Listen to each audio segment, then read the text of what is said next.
Peace and blessings. Peace and blessings. Welcome to the channel. How y'all doing? How y'all doing?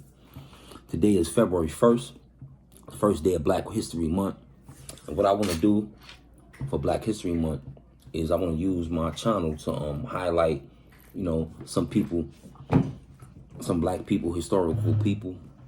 You know what? I want to highlight people of old, people of new, because everyone deserves their props. Everyone deserves their flowers. So at the end of the day, I want to highlight some people, shed some light on them.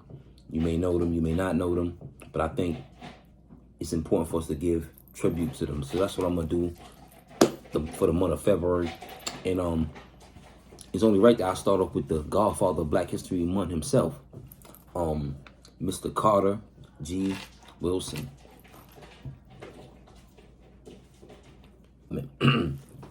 So with that being said, the first person I want to speak on is Carter G. Woodson himself, the godfather of Black History Month.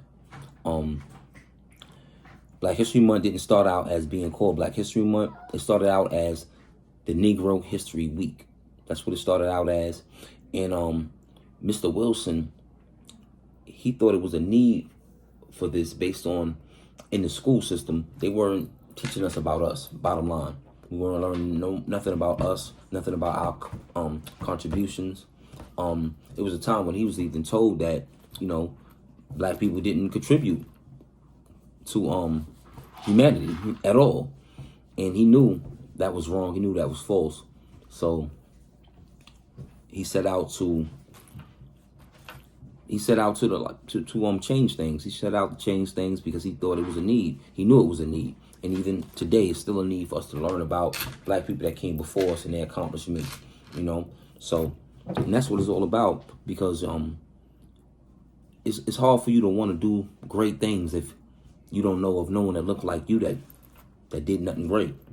And as we know, there's a lot of us that did many great things. So, without further ado, I'm going to jump into, I'm not going to speak on Mr. Woodson right now. What I'm going to speak on is a book called Blood at the Root. It's by Patrick Phillips. And in this book, he sheds light on a town that's similar to Rosewood, Black Wall Street, because there was many towns like that, and this is just another one. This town was in Forsyth County, Georgia. And I'm not going to go too much into it myself. I'm just going to let the video play. Give me 1 second. Y'all ever heard about this book called Blood at the Root by Patrick Phillips? If not, don't even trip, I got you. This book is all about Forsyth County, Georgia. Story time. At the turn of the 20th century, Forsyth County was home to a large African-American community that included ministers, teachers, farmers, tradesmen, etc. In September of 1912, 3 Black teenagers were accused of raping and murdering an 18-year-old white girl named May Crow. Mind you, these 3 boys were the only 3 young Black men living in that part of the county. One of the young boys was dragged from his jail cell and lynched on the town square. The other 2 teenagers were tried, convicted, and hung, all in the same day. Thousands of people, y'all. I'm talking thousands showed up to watch the lynching and joined in, firing bullets at their corpses. Wicked devils. And their grandchildren still living. Immediately following their execution, a mob of white men launched a campaign of arson and terror, driving all 1,100 Black citizens completely out of the county. Forsyth County enforced a whites-only border well into the 1980s. You gotta know your open enemy. And you know what they did to the community of Oscarville, where all the Black folks lived at? They built a lake. These devils built a whole lake on top of the town. But here's the crazy part. Everything is still at the bottom of the lake. All the homes, all the schools, all the churches remain at the bottom of that lake. Keep this story. Y'all ever heard about this book called Blood? So with that being said, as y'all see, it's kind of gloomy.